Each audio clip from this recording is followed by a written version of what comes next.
Hey guys, it's Tom. I'm here with Avery. We're about to go see Spectre, the new James Bond movie. We're seeing it tonight on Thursday. It opens tomorrow on Friday, and I'm pretty excited. Avery and I were just discussing before we got in the car. I had just seen Casino Royale and Skyfall. I'd never seen either of those two. Avery, you never really told me what you think of those two movies. I've told you that Casino is probably in my top 3. Really? I like Skyfall. I don't love it as much as everyone else, but that's sort of saying I love The Godfather, but I don't love it as much as everyone else. Okay. Skyfall is so hyped up that even if I don't love it as much as everyone else, I still love it. I thought there was a lot of unexpected death I didn't expect in both of those movies. Like in Casino Royale, spoiler free, haven't seen those. I didn't expect the first Bond girl to be killed off so easily. I didn't expect which one? Oh, you mean the lady on the horse? Yeah, the lady on the horse. Yeah. I didn't expect Mads Mikkelsen to be killed in the middle, not at the end of the movie. His character, Lashif. That's in the book. Oh, well, see, Actually, Casino Royale is one of the most faithful to its book. And I also didn't expect the other Bond girl to kill herself at the end, where she almost basically drowns. Mm-hmm. And Skyfall, that also some unexpected death. I didn't expect M to be killed off. And I should point out that I told you not to watch Quantum of Solace. Which is really good, because I asked you earlier, what do you think happens at the end of Casino Royale? Right, and like I said, I thought the guy that James Bond goes to kill at the very end, I thought he does kill him. Because it's revenge for killing the love of his life. But nope, not according to Qantas. So I'm curious to see what's going to happen in this, because I know I told you these are the only two Bond films I've seen, Skyfall and Casino Royale. Have you heard the rumor about who Christoph Waltz is playing? Have I told you that? No, but I know he's in it. I thought he was playing the head of Spectre, but I didn't hear too much about it. Okay, well, does his name Blofeld even mean anything to you? What was the name? Blofeld. No. Okay, that is the rumor. Okay. Blofeld is a very iconic James Bond villain from the Connery films. Okay. Yeah, because I heard Spectre had some tie-ins to just the name Spectre had some tie-ins to previous films. Is the name of the organization in the Connery films, which they sort of have wishy-washy rights issues with, because the man who wrote Thunderball claims he owns everything James Bond, because he co-wrote Thunderball for the TV adaptation with Ian Fleming back in the 40s. Oh, okay. So that man claims he owns everything James Bond, so almost everything from the Connery films is sort of wishy-washy rights issues. Which is why you haven't heard of Spectre since the Connery era. Okay. Fun fact though, Spectre is actually not in the books. I think it's actually a Russian organization in the books. They changed it so they can sell the film in Russia. Oh, okay. Makes sense. And I'm also looking forward to, I think it's Smurf, actually. I think it's like Smurf, which they use later, is because it means like death to British spies or something. Oh, okay. I'm also very happy to hear that Ralph Fiennes is returning for this movie. Because he was in Skyfall. He was one of my favorite characters. Are you happy to hear that Skyfall. Dave Bautista's in it? Actually, I am. Ever since Guardians of the Galaxy, I've liked. It's got that. I've liked seeing that guy. Moriarty from Sherlock is in it somehow. I'm pretty excited. No, I am too. My secret hope is that this is sort of a remake of On Her Majesty's Secret Service. With Blofeld being in it, and with the sort of who they cast as the Bond woman. Can I get your opinion on Secret Service quickly? Good, one bad, of my it's one of my top 3. Really? My top 3 is probably Casino Royale, Living Daylights, and On Her Majesty's Secret Service. Like in that order, 3, 2, 1, or the order fluctuates. Okay. After this, I'm pretty sure I'm going to go back and rewatch them. The next 2 that are on my list to watch are GoldenEye, because Chris Stuckman recently did a video review for that, and also I've been to the satellites at the very end. Oh, yeah. Oh, and I love the line at the end of GoldenEye. There's this line that's aged so poorly in the end of GoldenEye. The line where he says, we can keep people who act and they can have sex in Guantanamo. This is before Guantanamo was the international torture prison. Jeez. So it's aged so poorly that they're going to go have sex in Guantanamo. And then the second film I need to see at my friend Garrett's recommendation was You Only Live Twice. He didn't tell me why. He just said you'll know when you see it. That's a pretty good one. Yeah, he just said I won't tell you why you should see it. I'm not sure why you'd like it particularly, but I enjoy it. There's probably something. It's good fun. It has a really great shot of Bond running on a roof. It's like this wide shot of him like beating up guys as they come at him. Who plays Bond in that one? Connery. Okay. That is Connery's sort of last film. He left, and then they had On Her Majesty. Then he came back because On Her Majesty. There's various reasons On Her Majesty was. There's a weird production story with On Her Majesty that you have to watch documentaries to get. It's more than just it wasn't successful. Have you seen or heard of the unofficial James Bond movie called Never Say Never Again? I have seen bits of it. I know of it. And actually, it has to do with Thunderball. Okay. The man who owns the rights, that is a remake of Thunderball, because the man who owns the rights to Thunderball want to make a Bond film, but he only owns the rights to Thunderball. So that's just a remake of Thunderball. And also, I'm really, I was talking about this with somebody the other day. Sam Smith is doing the theme song for this movie, because it's always kind of a cool thing. I have not even listened to it. I've heard like the 30-second sample on iTunes. I'm kind of glad I haven't listened to it. It'll be nice to just hear it as in its own in the context of the film. Right. Well, and also in the film, I guess with Casino Royale and Skyfall, when I watched them both, they didn't use the whole song. They only used like the bit to match the length of the credits. But yeah, you're right. I am curious. But I am looking forward to hearing it in its full length. What was I also thinking? Oh yeah, I was gonna say why I wanted it to be Her Majesty. Her Majesty is the story of Bond's second love, and this will probably be Craig's last film. So it'd be nice to bookend his era with Bond's first love and Bond's second love. I had heard that he had signed on to do 2 more films, which includes this one and one called Bond 25. Huh. But of course, that's just something. I thought I'd heard that. I'd be surprised because this is his. I know. Film, his fourth. This is his fourth, and he's talked about quitting for a while. Yeah, and also there's been a lot of rumors about who they're going to recast. Yeah, and that's sometimes when you hear that rumors a lot, that's sometimes a sign that they're going to have a new Bond soon. Right, like the 2 big names that have come up are Tom Hardy and Damian Lewis. No, and the big name I've heard to come up is Idris Elba. Really? Yeah, that'd be interesting. Yeah, it would. I like Idris Elba, but I don't want him to be it because I said this. I want him to be Doctor Who. You ready? Yeah. All right, let's go in. Okay, so we just came out of the theaters seeing Spectre.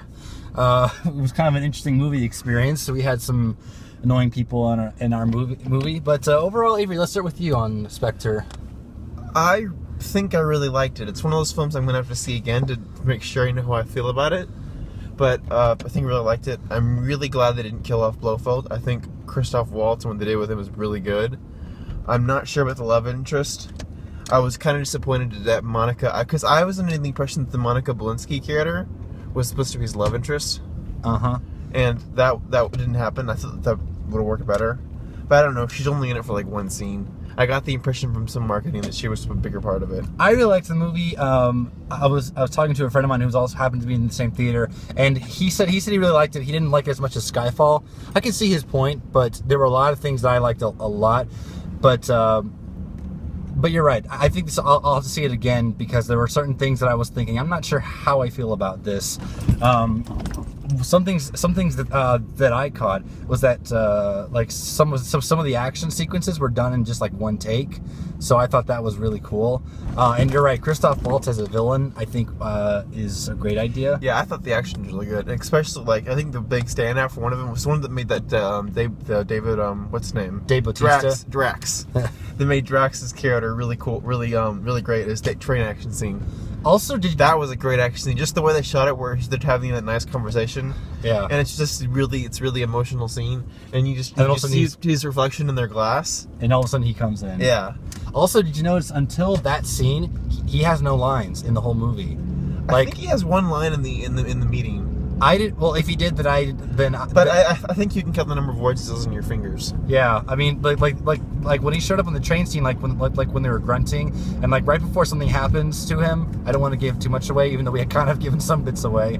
Right before something happens to him, he goes shoot, and I remember thinking, okay, that's his one line in the movie. You should put spoiler because this is the most spoiler. Yes, I'm going to put we have spoiled some things already. Yeah, well, I was supposed to thinking something about that. Also, he reminded me a lot of he was probably one of the best henchmen they've had in a while. He reminded me a lot of Oddjob. What movie is he from? Goldfinger.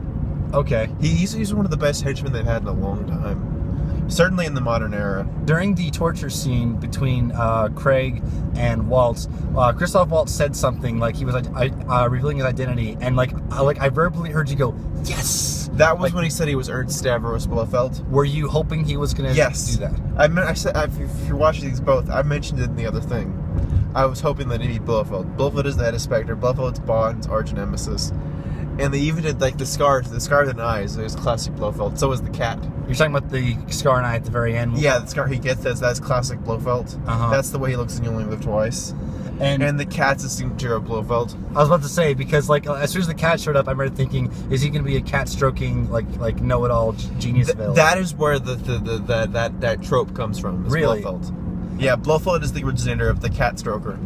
And before you went in, you were saying that this was probably hopefully gonna have like a lot of tie-ins to Her Majesty's Secret Service. It didn't really, and I'm not sure how I feel about that, but I think I'm okay. It kind of sets it up. Blofeld's still alive. It kind of sets it up to do something kind of like that in the second film. I think they try to make her sort of a more substantial love interest for Bond, but I don't really get that great a connection with them. Because I get the feeling that I'm supposed to think she's the one, she's the other one, when I don't feel that way at all about her. You're talking about what's the daughter, whatever her name is. The daughter character, something or other. I don't remember her name. I don't feel like she's a Vesper, which is what they've made me feel like she was. I think they wanted me to feel like she was a Vesper to him. And correct me if I'm wrong, but like, were there a lot of tie-ins to Quantum of Solace? Because I kept hearing people saying quantum. Well, Quantum's part of Casino Royale too. Okay. They do a sort of all secret organizations are SPECTRE, to sort of to make everything neat and tidy. Yeah, I noticed that. But the only real reference to Quantum of Solace is in the computer screen when they say everyone who has the ring and all these deceased members. They have the villain from Qantas on there. That's the only reference. Everything else is from Casino and Skyfall, which is I liked. But they did that. They kind of pretend Quantum of Solace didn't happen, almost.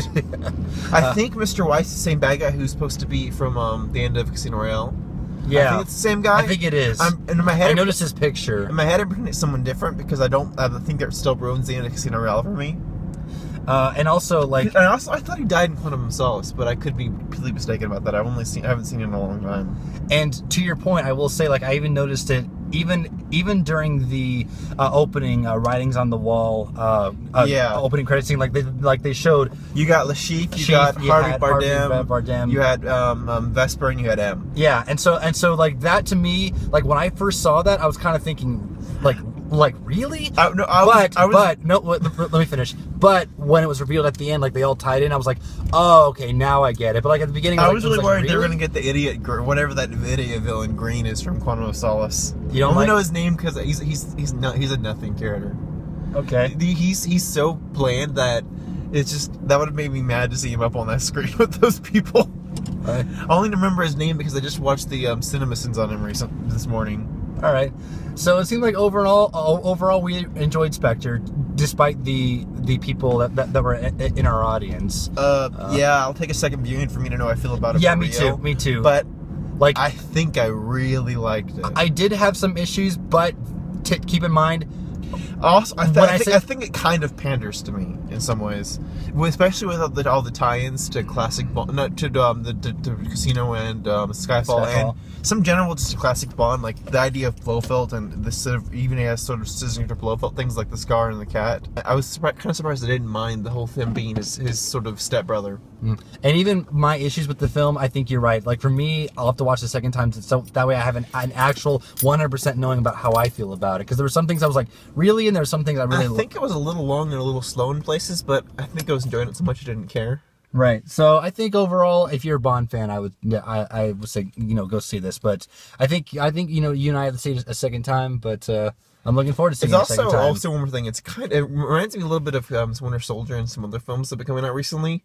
They have this sort of very much this conspiracy. The bad organization is inside your organization. I don't remember his name. C. Right. C is working. We know inside. what C stands for. We know what C stands for. Like, and I swear to God, the whole I think pretty much everyone laughed, even though it wasn't. I don't think it wasn't the word we were thinking of. It wasn't supposed to be, but everyone thought it was. And I wish they had just cut what he said later and just let that stand. Yeah, that was hilarious. But his plan is very much like Hydra's in Winter Soldier. And can I tell you? Spoiler for Winter Soldier. And can I tell you the part that I laughed the most was there's a scene where Bond he's exiting the building where he meets the daughter character and he sees the daughter character being kidnapped, so he tries to get through security, and some of the security guy goes after him. He goes, "No, stay." Oh yeah, that was great. There's a couple good lines. I like when he goes to the bar. It's like, "Where's his vodka martini?" He's shaking it, and he goes, "No alcohol here," and he goes, "Great, I'm gonna love this place." And then later on, when he gives him that health drink, he goes, "Well, do me a favor, go ahead and throw that in the toilet. Really? Cut out the middle, man." All right, so I guess that'll do it then. Yep. All right, so I'll see you guys next time.